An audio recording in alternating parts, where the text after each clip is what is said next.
Hello and welcome to Model Train Fun. This is the sixth video and final video in the six-part series about signals. Today we're going to talk about where to place the signals. So in the previous videos we looked at these signals and we looked at how to install them and what kind of things they are and what they can do. Today we're going to look at where do we place them on the layout. Do remember that signaling is actually a complex topic. It went all the way from back in the old days. I guess the first time they did signaling was more like a man standing along the track with a flag, or mostly at the stations. Then it went into the semaphore signals with the moving parts. Then it went into the light signals. And then finally what you see in the modern signaling system is actually it's wireless and it's embedded in the dashboard of the locomotive instead. On top of that, every single country has their own signaling system, their own way of doing it, even their own rules and regulations around signals. In Europe, though, they're trying to, let's say, make it the same across at least the European Union, such that trains can do cross-border and so on. And you actually see that today on a lot of main lines where there are cross-border traffic. It is actually a common technology they are using, and or it's a locomotive that can understand everything, which makes it even more interesting. The Märklin signals we have here are actually two specific kinds of signals, the semaphore signals and the light signals. There's even in Germany many variants of it. So when I'm going to talk about where to place the signals, I'm going to talk about these signals, I'm going to talk about German signals, and I'm really going to try and restrict it to these signals.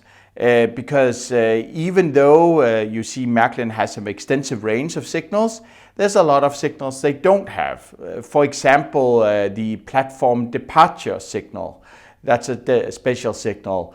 Signals that talk about speed limits or combined with speed limits, advanced yard movement and so on, don't exist. So even though this is going to be a complex topic, I'm going to talk about a lot of different things. This is only a simplification of the signaling system. However, it's enough to give us an enjoyment on the model trains we have and on the layout. Please do consider this an introduction to signaling. It's not going to be precise.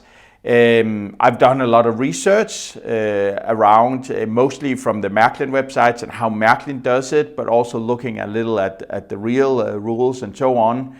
It may not be entirely correct what I'm saying and doing in this video, but at least it's a start. So if you have any comments or tips or tricks or anything, then please add it to the comments below the video. We can all learn from this. But do remember, it's also supposed to be fun. So enjoy the video. All right, let's start by looking at where to place the signals. Remember, I'm looking at the German signals and I'm looking at the ones that are available by Märklin, which also means that in some sense it's a simplified signaling scheme. If we look at the simplest of signal, that's basically the home block signal. That one has stop and proceed, basically red and green. Whenever I talk about signals here and when I'm gonna show them, I'm actually gonna show the light signals. So if you want to use semaphore signals, you have to use the equivalent. So here I have a picture of both the home block signal, whether or not it's a semaphore or a block signal. So you see the light signal is this black one here, where there will be two lights down here, where the semaphore signal is the one here to the left that has a wing, but lights as well. So we will be looking at the home block signal and the distance signal. Again, here you can see I've illustrated the light signal here, the distant light signal to the right, and to the left the two variants of the distant semaphore signals, where you remember the one furthest to the left here basically only can show prepare to stop and prepare to proceed, where the other one can show prepare to stop, prepare to proceed, and prepare to proceed slowly. Although the last one with the slowly will not be used in connection with the home block signal. Let's first look at how blocks are used to safely allow trains to proceed. So if we look at this track here, imagine the train coming from the left, so that's what the blue arrow indicates here. Then the track you see here is divided into blocks. Each black line indicates a block division. So the first block basically starts outside the screen, comes in, and then it ends here with the black line. The next block from this black line to the next black line, and so on. The idea with the signals then is that each signal will show whether or not the following block is actually safe to enter. And here you have to think about safe as well. There's really no other trains there. When you're driving on the road in your car, green actually means yes, you can proceed, but you still have to be careful because there might be other cars on the road. That's not the case for trains. When it's green, it truly means it's safe to proceed and there's no others in front of you and you can drive into the next block. Signals, at least in Germany, are placed immediately to the right of the track, which also fits with that the German trains drive in the right-hand side of the track. So basically, when the train driver is looking out of the window, he will look to the right to see where the signals are. Let me illustrate what happens if a train comes in. So I have a little train here. You see it's actually approaching the signal that's green here at the first block. Since it's green, it can proceed to the next block. When it proceeds to the next block, basically when it passes the signal turns red because now this block is occupied. And the potential train that's trailing this have to stop until the block is free again. So the train here keeps going. It goes to the next signal. You see it says green because the following block there's no train on that one as well. So it continues. When it passes the red signal, when it passes the signal, it will turn red because now this block is occupied. And if we go back to the block it came from, we see, well, there's no trains here, and that's why the signal now protecting that block has turned to green. So in this way, every time a train enters a block, the signals that protect this block will turn red to make sure no train coming behind it will actually enter the block at the same time. And when it leaves a block, then the signals protecting the block could actually turn green. It could also be that they're just red because they want to control the traffic of the trains, right? If we look at the distance signal, well, why do we have a distance signal first? Well, the reason for distance signals is actually trains have a long braking distance. If you are on a bike or in your car, when you brake, you'll brake, I wouldn't say immediately, but you got a relatively short braking distance. The problem with trains is they're big, they're heavy, so it can take a long time to actually brake. So that's why we have the distance signal. The idea with the distance signal is basically to indicate to the train driver, now you need to prepare to do something, right? And typically it will indicate what the following, I shouldn't say typically, it always will indicate what the following home signal is. So if we look at it here, I got a relatively long block here between these two signals here. Again, remember, trains are imagined to come from the left. That's what the blue arrow says here. So in order to stop at the signal here of this long / normal block, then we have a distance signal, some distance in front of it. As you can see now, it shows green. So basically that means that the train driver can see, oh, okay, it's green, my distance signal, so that means the next signal will be green. On the other hand, if it showed red, or I should say prepare to stop, then that's because the following signal is red. There's always, I would say, the talk about a normal braking distance. So the distance signal is what would be considered a normal braking distance ahead of the signal. Now, in the signaling regulations, there are actually some very, very specific distances for here. I'm just gonna, since it is a model train and you would never be able to, let's say, do the prototypical correct distances between everything, right? You would never put what's equivalent to a kilometer between or 10 kilometers between if that was the distance required.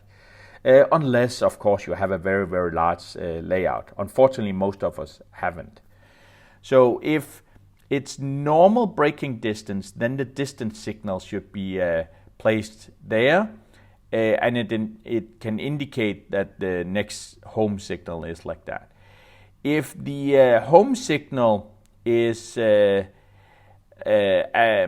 protecting a short block, like you see here, the short block, you would still be able to do the normal braking distance. However, the distance signal would then be mounted on the same mast at the home signal. So remember, Märklin has home signals that are by themselves, it has distance signals that are by themselves, and it has a home and distant on the same mast. So in this example here, if we look in the long block, in order to, when the train is in the long block approaching the short block, the distance signal that would protect the home signal would actually be one by itself. And the following signal, the home signal there, would have a distance signal and a home signal on the same mast because the following block is what you would consider a short block. On your layout, you can mix and match as you see fit, and what would look, I would say, natural for how fast you decided your trains run on your layout, and how fast they decrease the speed or how fast they brake. There is also a very specific distance signal. This distance signal has a little white light here on the side. This one is actually used if there's a short braking distance. So a normal braking distance, maybe the train driver can, let's say, drift a little and then start braking more comfortably.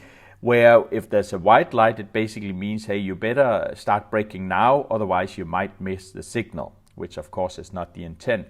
That signal is used if there's a short braking distance or there's little or no visibility. So it could be just before a corner. Maybe this is a corner where it turns and the distance signal is such that the train driver can see, well, I better start braking now because the signal is just around the corner. And one little caveat here, if we have a signal where we have, or let's say a mast with the home and the distance signal on the same mast, if the home signal is red, then the distance signal will always turn off.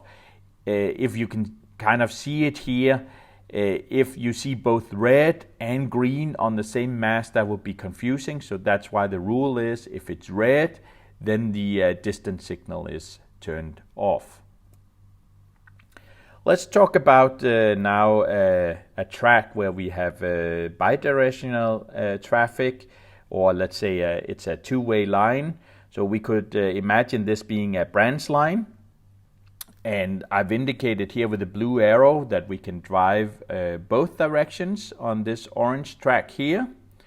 If we come from the left and go towards the right, the idea here is that the first signal here is actually for the trains coming from the other side. So that's why I have a little gray arrow.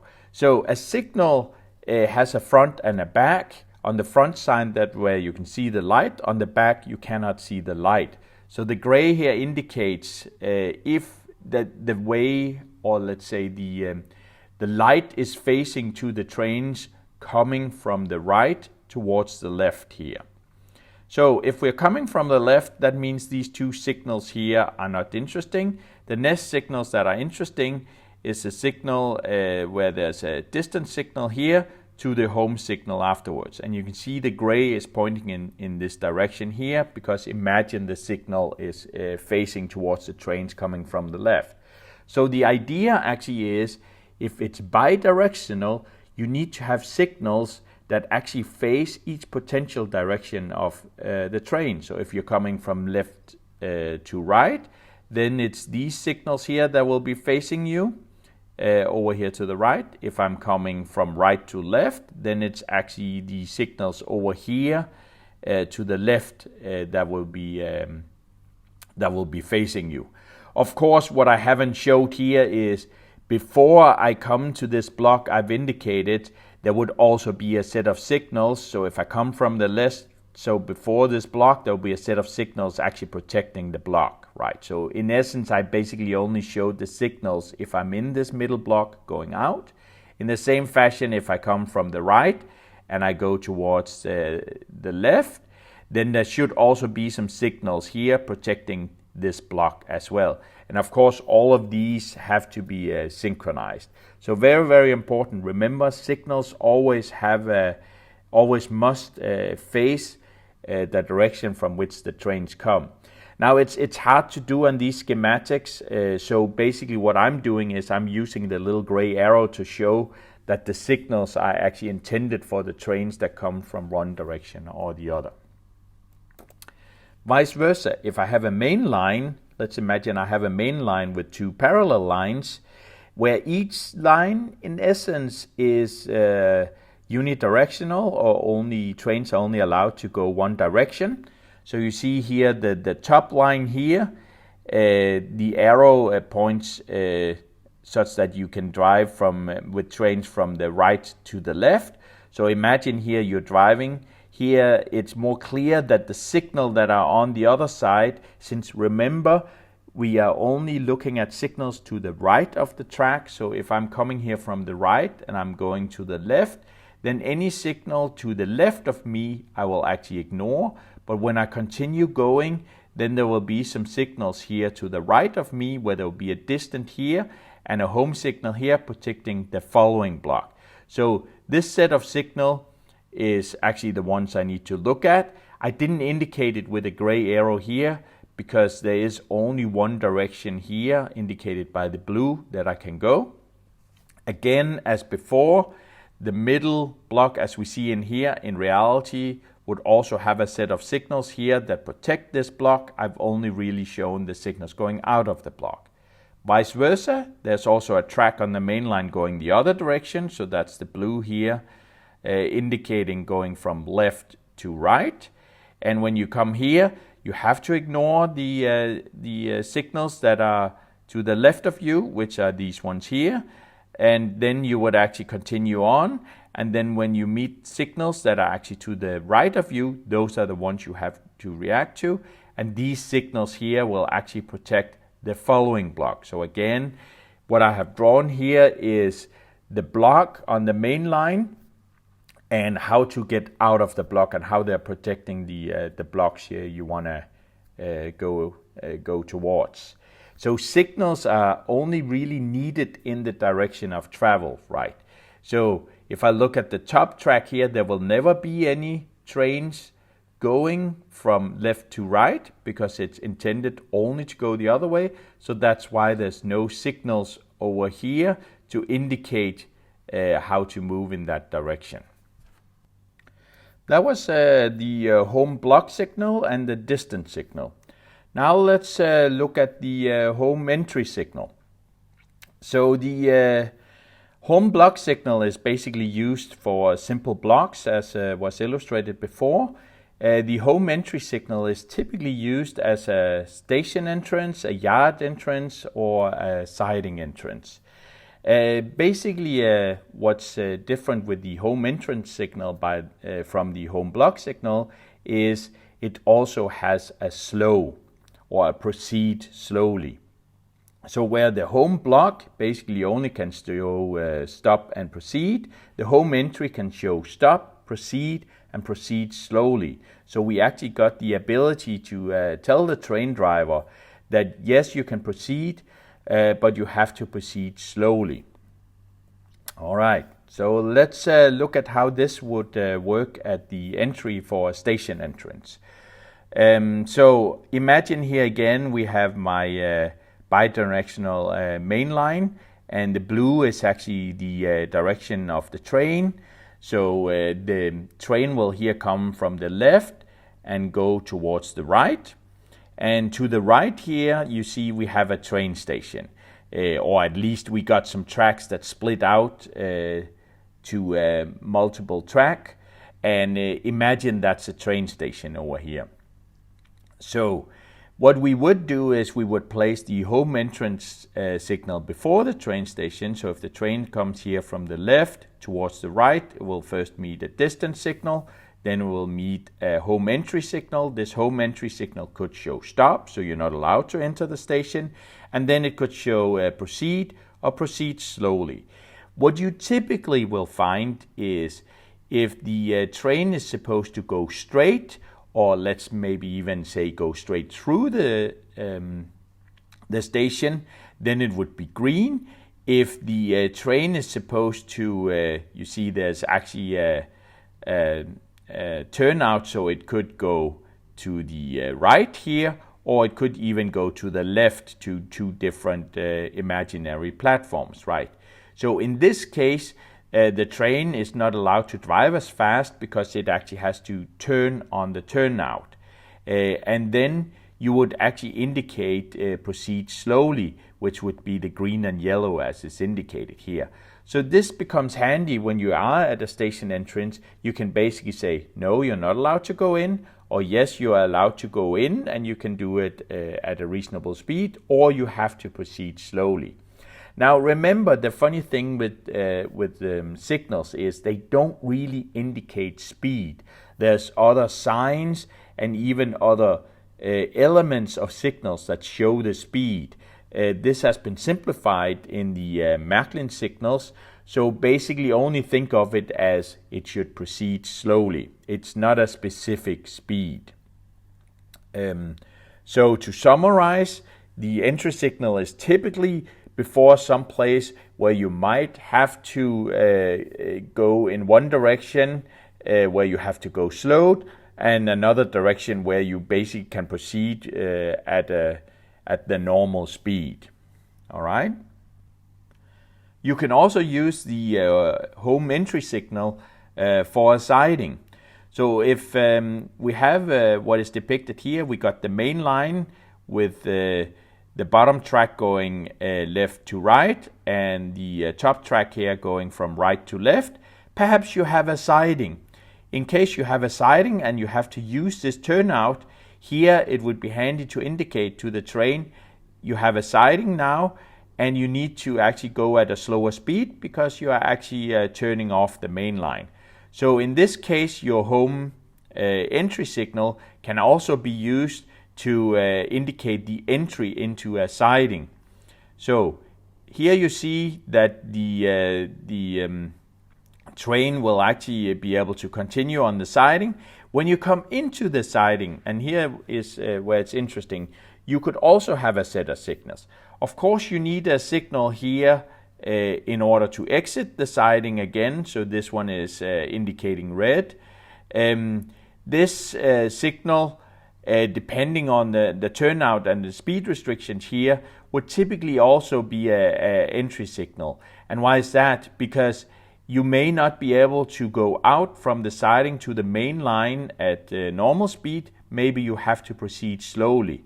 So in this case, you can also use the home entry here to actually proceed slowly out to the main line. It could actually also just be the home block if there's other signs that indicate the speed as well. So in this sense, to me, the home entry signal, I use it for every time there's a reason to say, yes, you can proceed, but you could also proceed slowly perhaps because there's a speed restriction on the track, or because you are moving into a main line or off a main line in a turnout.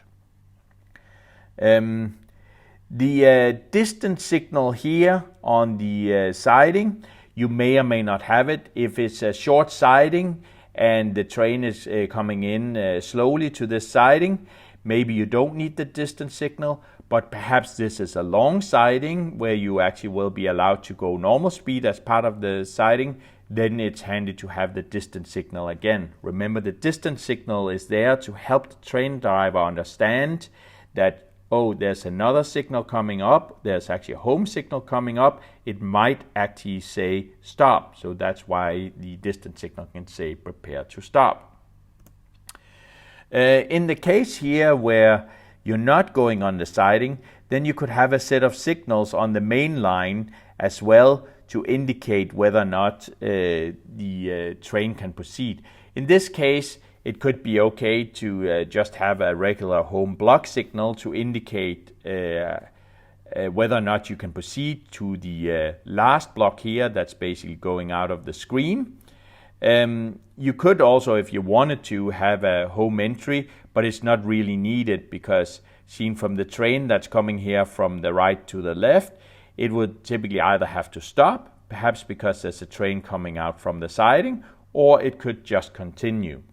Now, if you have a long siding, then you would probably have all of these signals here, right? So if there's the block that goes from before the siding here on the main line, and or let's say if the entry here and the exit of the siding is very far apart, then you would definitely need a signal to protect on the main line the siding when a train is coming in, so you would need this signal. What if it was a short siding you have here? Well, if it's short siding, I might not need the distance signal here on the siding. I might not even need the distance signal here on the main line or the home signal on the main line. Why is that? Because in that case, you could use the signal here before the siding to say, well, if it's green, it means you can proceed all the way past the siding safely, or let's say it could say, well, you could proceed slowly, indicating that you would turn here, you would turn into the siding, and then there would be something here to stop the train, right? So if the train is on the siding, this entry signal here will protect the main line. Vice versa, if the train on the siding needs to go out, then the signal here before the siding could turn red and it could go out. So in that fashion, you could have all the signals illustrated here, or you could reduce the number of signals. This is both cheaper for you because signals are expensive to buy, but it's also very prototypical where they actually would also try and save signals because signals are expensive even in the real world, and it can get confusing if there's too many signals as well.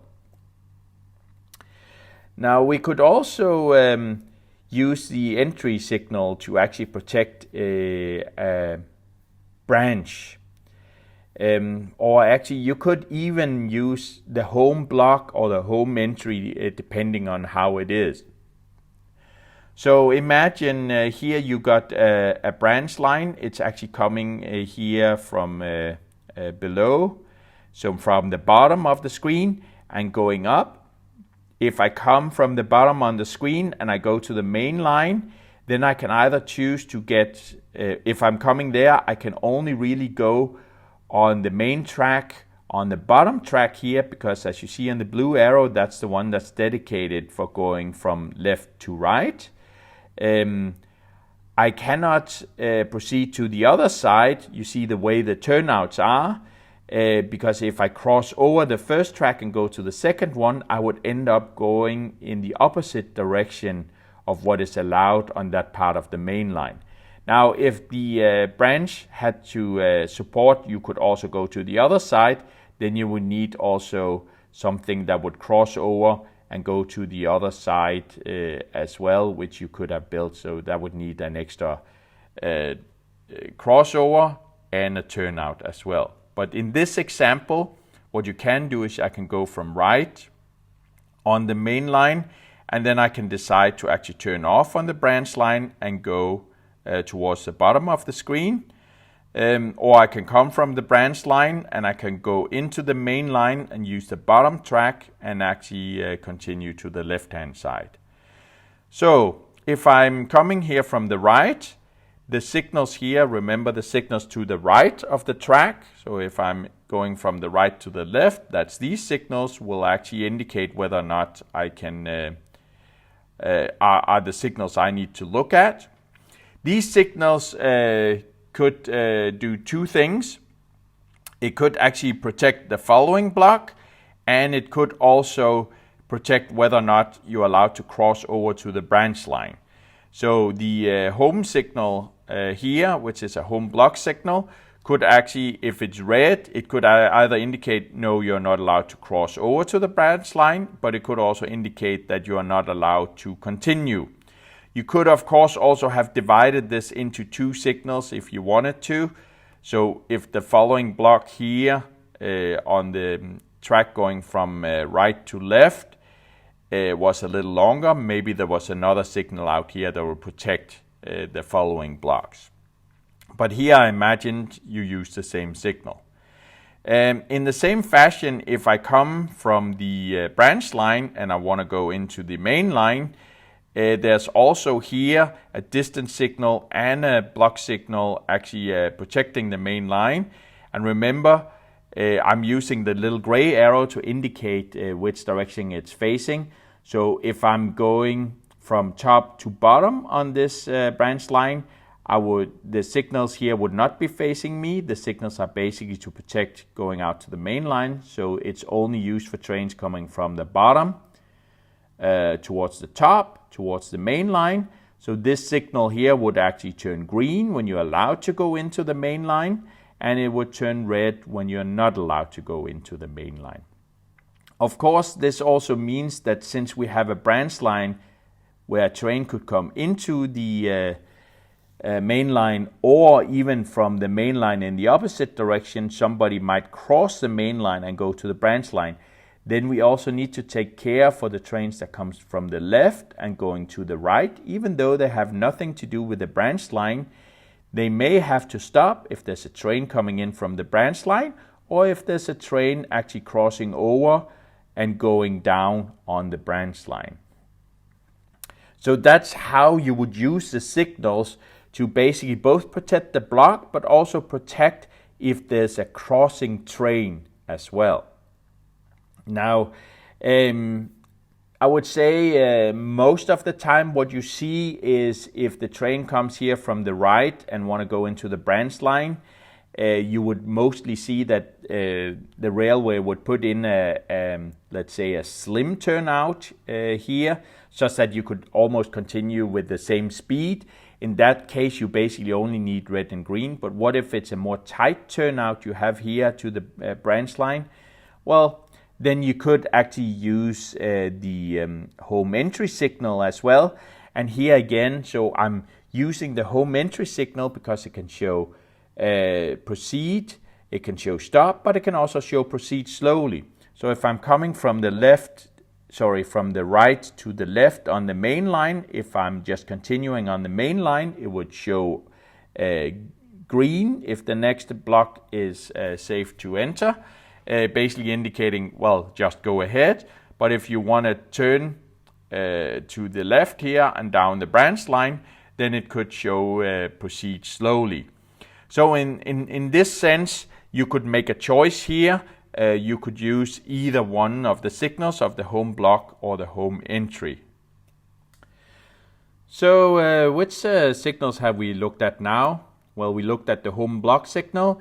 In essence, it's good for making a simple block, but also, as you saw in some of the examples before, you can also put it where appropriate. For example, if you need to branch off to a branch line, and this signal has stop and proceed, And do remember the way I'm doing it is in all the illustrations, I'm only showing the light signal, but you could use the equivalent semaphore signal as well.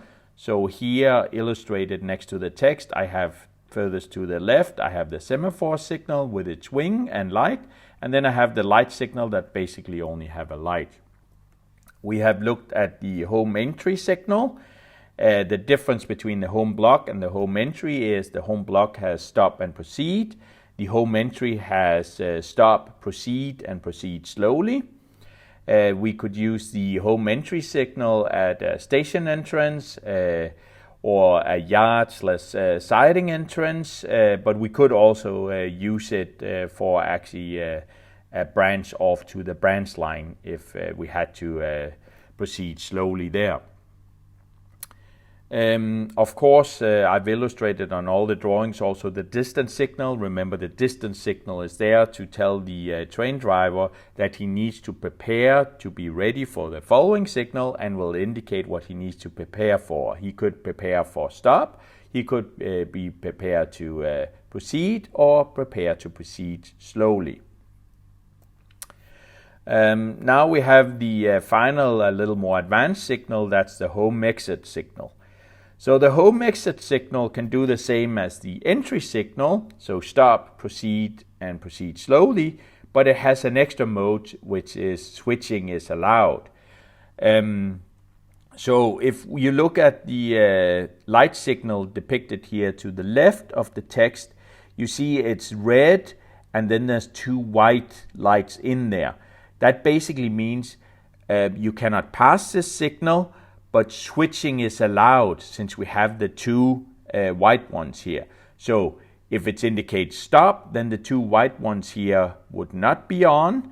If it's proceed, it would be green. If it's slow, it would be green and yellow. And switch, that's where you have it like here, where you're not allowed to pass the signal, but switching is allowed. So if we look at the semaphore signals, there is not a signal that can have all of these four aspects on one. So what you do in that case is you combine signals. So what you would do with semaphore signals is you would use the home entry signal, and then just in front of that you would actually place a yard signal, which can indicate whether or not you are allowed to switch or not. So actually there is no semaphore home exit signal, but you would combine it out of two signals instead. All right. Getting to the yard signals. So the yard signal in Märklin, you can get it. It looks different, and it actually doesn't have a red-green indication. It has a red-white indication. So in this case here, it's indicating proceed, or you're allowed to shunt or switch past this point where it's too white. If it shows two reds, that means you're not allowed to. So yard signals are basically more like an indication of don't move past this point. You can move anywhere before this point, so it could be there's a complex set of turnouts and so on where you can move around between, but suddenly you cannot get any further. It could also be more complex yards where there's basically a yard signal in front of every single turnout. So that really depends on the complexity of the yard. So basically a yard signal can show stop and proceed. If we look at the semaphore version of that, which we have here to the left, it's basically either at an angle. You see the black line in here is at a 45-degree angle. So the same angle as you see on the normal semaphore signal. When it's on an angle, that means you can proceed. If it's horizontal, then it actually means stop. So let's look at how we can use first the home exit signal and then get into the yard signal. And I must warn you, now it starts getting really complex and I'm going to put a lot on the drawing. I'll try and do it slowly and hopefully make it clear what is happening.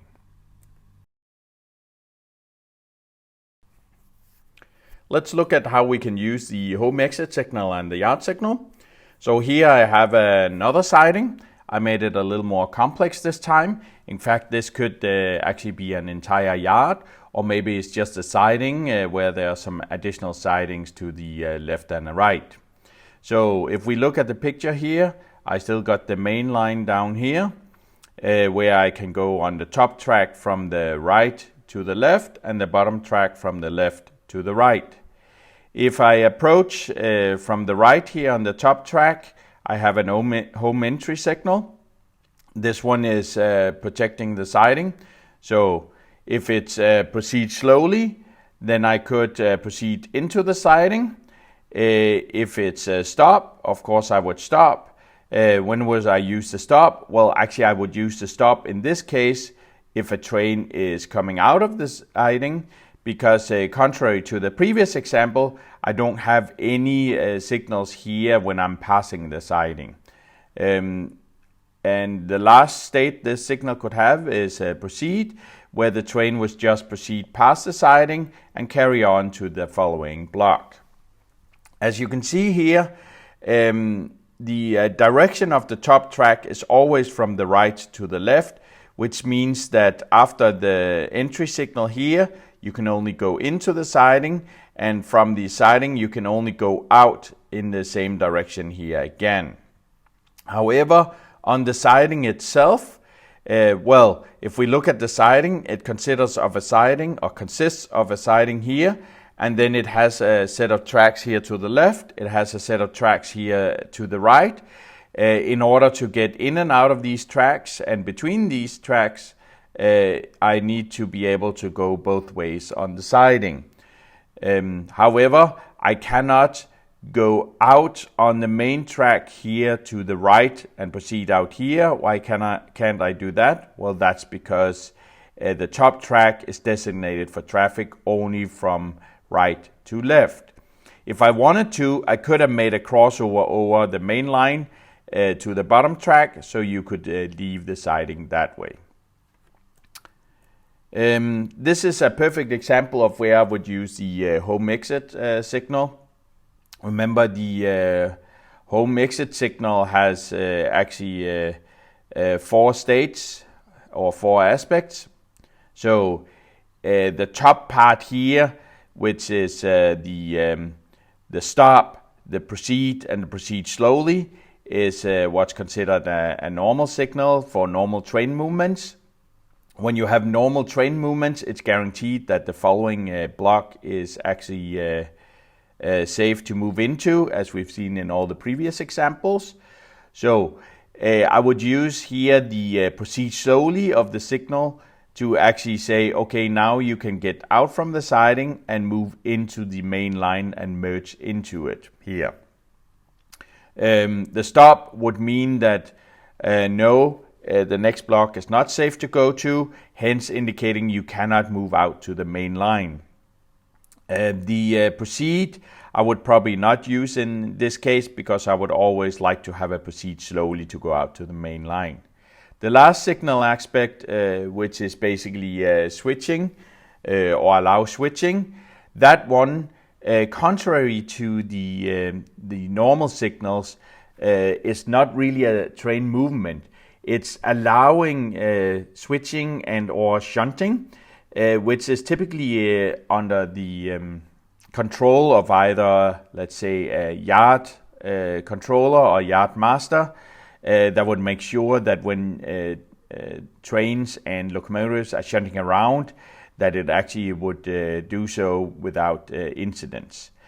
So there will be, in case of switching, there will be typically an additional authority that would make sure the safety is proper. However, we are not modeling this in model trains. So in this case, when we do allow switching, in essence, it would mean that yes, you can switch past this point and you can go into the yard or the tracks or the siding here to the left. Do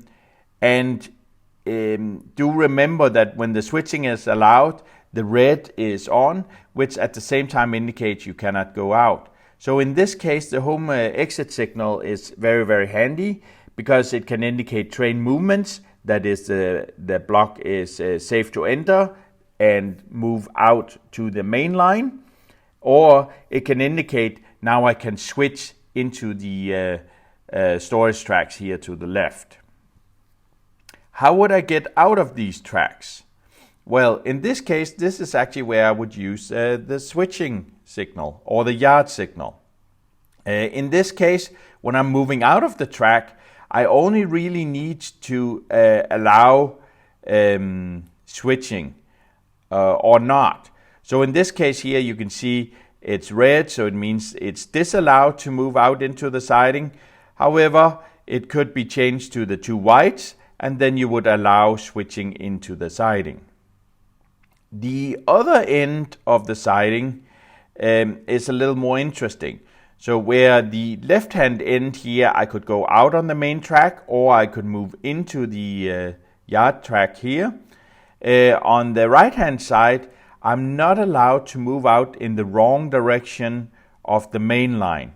So in this case, I can only move into the yard track we have here to the right. So in this case, I would actually use the yard signal, because I have nothing to use the exit signal for over here on the right hand side. Remember, the exit signal has train movements at the top, and then it has switching. Here I will never allow train movements out of the siding. Do remember though, if you made a crossovering over to the other side of the main line and actually allowed trains to move this one way out, you could actually have the home exit here. So in this case, I would also use the yard signal to move from the siding and into the yard track to the right. And in the same way, when you need to move out again, you have the yard signal here protecting the siding and telling you when you can move out into the siding. All right, let's try and bring everything together we've seen in all the previous examples. So here I'm gonna have a small train station. I got here in the approximately the center of the screen with 4 platforms. It's actually built around a main line that goes here from main west to main east.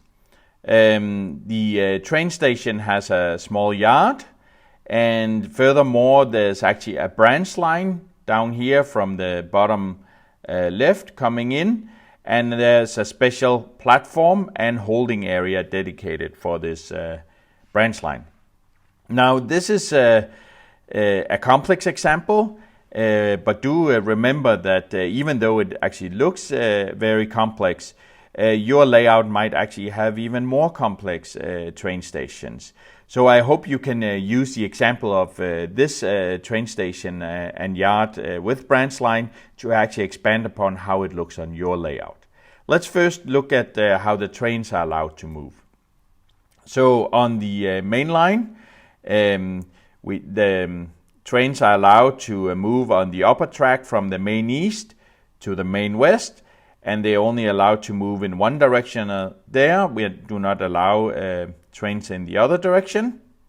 If we look at the bottom track going from main west to main east, most of this track is actually also in one direction, going from the west to the east. However, we will have an area here where the branch line comes in that will be shared with the main line. So the branch line will actually go in to the main line track here and be able to go into platform 1. However, the branch line will also go out from platform 1 and back to the branch line. So we will have an area here where there's shared with the main and the branch line, where you'll be able to travel, trains will be able to travel in both directions.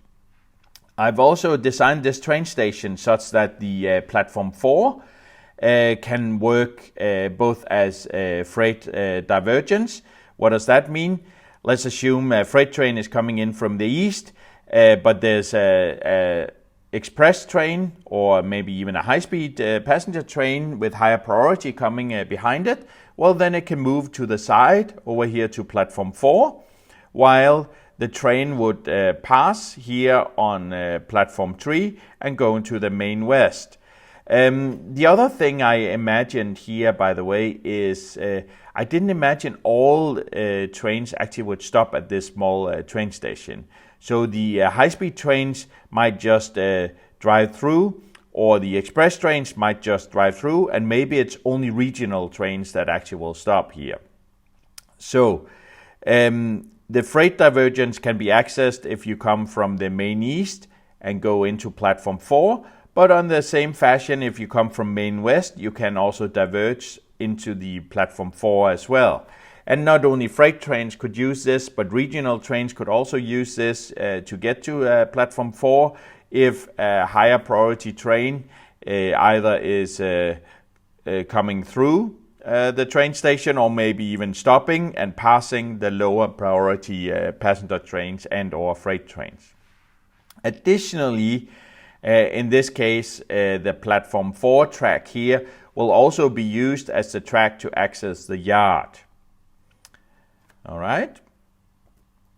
Of course, we will have to divide all of the track into blocks, and I will slowly describe the blocks as we talk about the signals. So let's first look at trains coming in from main east. So when they come in from main east, well, there would be a home entry signal here protecting the train station. We need the home entry signal here such that we can allow trains to enter the train station, and we can allow them to either go directly through, which would be the proceed, or we could allow them to actually diverge to platform 4, which would be the proceed slowly. Then the next block here is the block past the platform tree. So here I'm thinking the block is so long that it actually would need a distance signal. It may or may not need a distance signal if it's a relatively short platform. And then there would be an exit signal here at the end. If we look at this small area here in between the two blocks, so we have a block that basically comes from the right hand side of the screen and going in and then stops here before the train station, and then we have the block past the platform tree. We got an interlocking area here, or a switching area, an area with turnouts. Notice that's not really a block, so the purpose here is for the signals to make sure that you can only pass this crossing or double slip here, for example, if it actually truly is free. So this signal here has to furthermore make sure that this double slip is free plus the block behind it. Remember, we always want the signals to show it's safe to proceed. So as an example, if a train is coming out of platform 4 and going towards the east, so it's crossing over here, then this signal would have to be red, indicating you cannot enter the station right now. Let's look at the signal here I have at the end of the platform tree. I just put in the home exit signal, but in truth, do I really need that? Remember, the home exit signal has the train movements here on top, and it does allow switching. So by my station design right now, I do not intend to actually switch from platform 3, and there's no place to actually switch off to either. So I really don't need this complex signal with 4 aspects. I could use with a much simpler one. In this case, I would actually choose the home block signal. Why is that? Because the reason is the only thing I really need here is I need to indicate whether or not it's safe to proceed or not. And what I really am protecting is the following block out here after the train station, plus the area with the turnouts here again. So in this fashion, I actually saved and could buy myself a much cheaper signal. By the way, this is also something you often see in the prototypical world or in the real world, where you wouldn't put signals that are more complex than are actually needed, both to save money, but also to make it less confusing. Let's look at approaching the train station from the main west.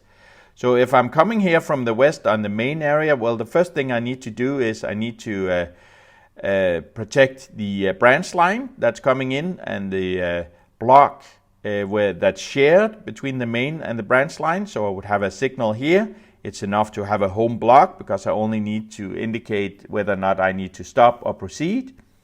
Before the train station, I would have a home entry signal. It would be green if I wanted to allow trains to go to platform 2, or maybe even express trains that just go straight through the train station towards the east. Then it would be green. I would use proceed slowly if either it's a branch line train that needs to go into platform 1, or it's a train that is diverged over to platform 4.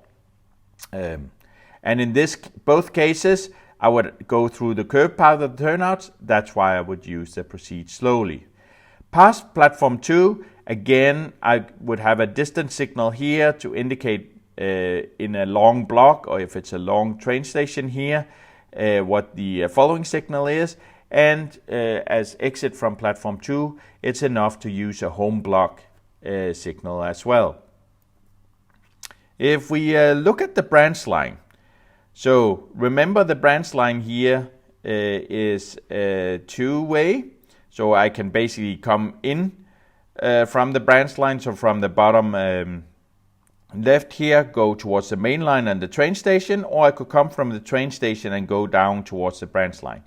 In order to protect the shared block here with the main line, I would of course have a signal protecting me going out. In this case, I'm assuming that this is probably a slim turnout, so I can go with full speed, so there's no need for proceed slowly. So I only need here a stop or a proceed. In the same fashion as before, it would hit the home entry signal and then can move into the platform 1. Now, leaving platform 1 and going back out again, I can place a set of signals here before the branch line to indicate whether or not it's safe to move into the branch line. If I have to follow the rules, remember these signals actually have to be to the right of the track, which would mean that they would have to be in between the two tracks. Now, if you're coming on the main line going from the east to the west here on the top track, having those signals right next to you could be confusing. So what you often see in the real world, in the prototypical setup, is that they would actually move these signals to the left. So that would mean that when the branch line train comes out here from the train station, the train driver would have to look to the left to see the signals instead of the right. If that's the case, there are actually some special signs that would indicate to the train driver that he has to look to the left. Those are not modeled by Märklin though. You could also consider whether or not you even need these signals here.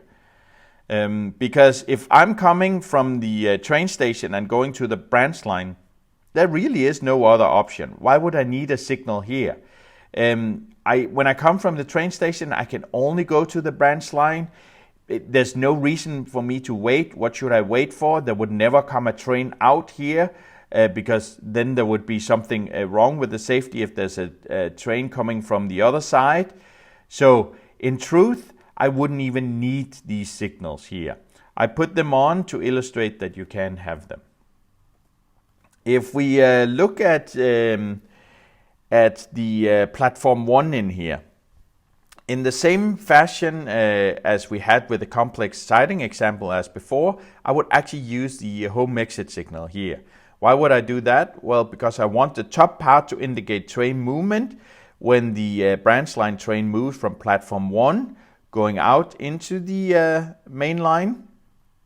So here I could use the stop or the proceed slowly to go out into the main line.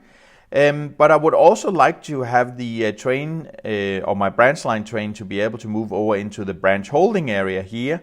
And in that case, I would allow the switching. So I would consider the switching maneuver to move from the platform 1 into the branch holding area here. In the same fashion, if I have a train in the branch holding area and I want it out on platform 1, I would use a yard signal here to indicate yes, switching is allowed to go out to the platform 1. If we look at platform 4 up here, That one is very interesting. Remember, it could be used as freight divergence, it could be used for passenger trains, but it could also be used for yard access. So if I'm here on platform 4 and I'm going towards the left, towards the west, and I want to go out on the main line, then I want a signal to be able to protect that. My home exit signal here would be able to show stop. That is, I cannot move out on the main line, or proceed slowly so I can move out on the main line. So I use the top part here for the train movements. Remember here, I could also in my train design allow platform 4 actually to go to the branch line.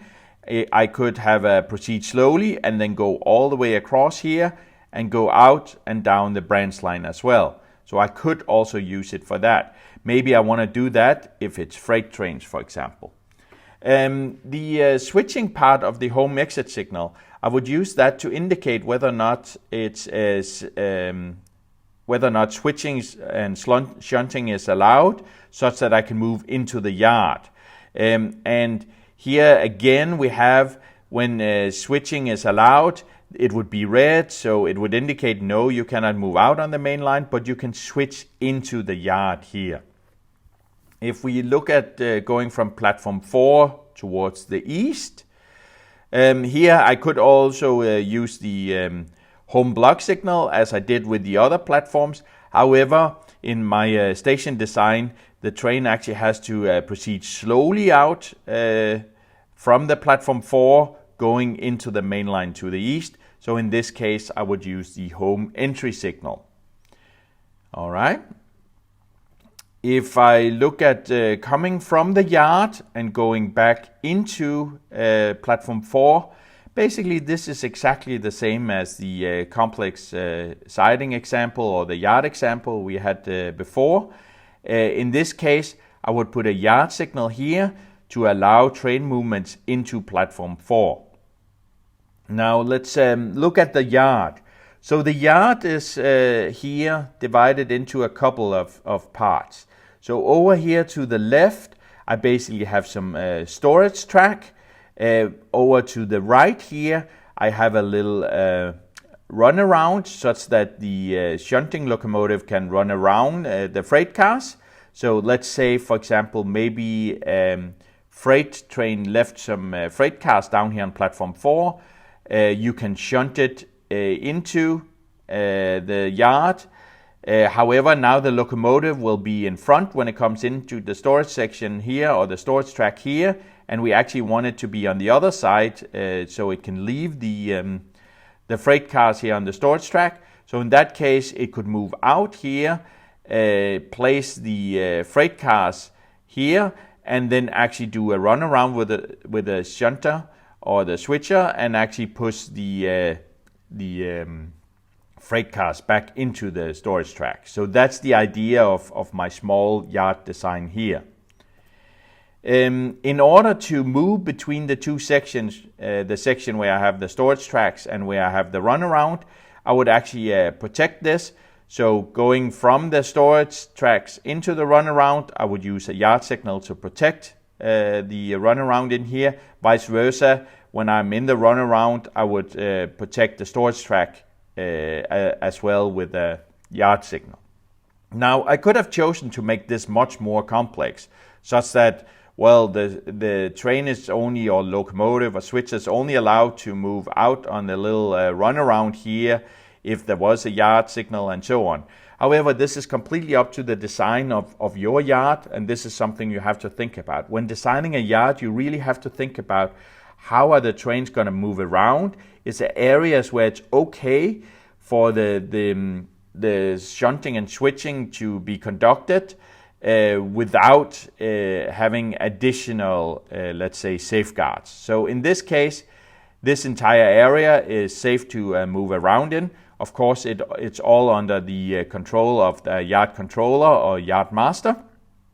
But I basically split it up here using yard signals. In the same fashion, you could also Let's say in this case, if I'm using these storage tracks for passenger trains, maybe I can have a passenger train here at platform 4. I can just move it into the storage yard. If I look at the home exit signal here, it would allow switching, and I could say, well, it just allows switching all the way into the storage yard or the storage track. However, when I'm getting out from the storage track, I could place a yard signal here to protect such that only, let's say, one passenger train moves out of the storage track at a time going into the platform 4. I could also have chosen to actually have additional yard signals that would indicate whether or not you are allowed to move into certain storage tracks or not. Wow, that's a lot of information about signals. So remember, in this video I really only went through how it's done with the Märklin signals, and specifically the German signals, right? We went through what is a block, why you're using signaling. Well, basically for safety purposes and making sure that trains do not collide, making sure the next block is free. We went through how I could use it to run on the main line, how I could branch off to a branch line, how a station could look, how a siding could look. Some ideas about the yard, although there I must admit I still got a lot to learn. Do remember, when you are putting signals on your layout, it also has to be fun. Well, it's your model railroad, it's your layout, so think about what you want to do. Do you want to make it absolutely precise? Do you want to just have the signals there to have something as part of the trains and the fun and enjoyment of it, or do you want it to be absolutely prototypically correct? In this video I talked about how you can put on signals so it's still fun and you don't go crazy with all the rules, but it's still there to kind of represent how you would move around on your layout. I did quite some research to try and understand the signals, and I hope I managed to convey this as well. And I hope you actually will be able to enjoy the signals and put them on the layout. So if you like this video, please hit the like button, and don't forget to subscribe and click the little bell so you get notifications for the next videos. Enjoy!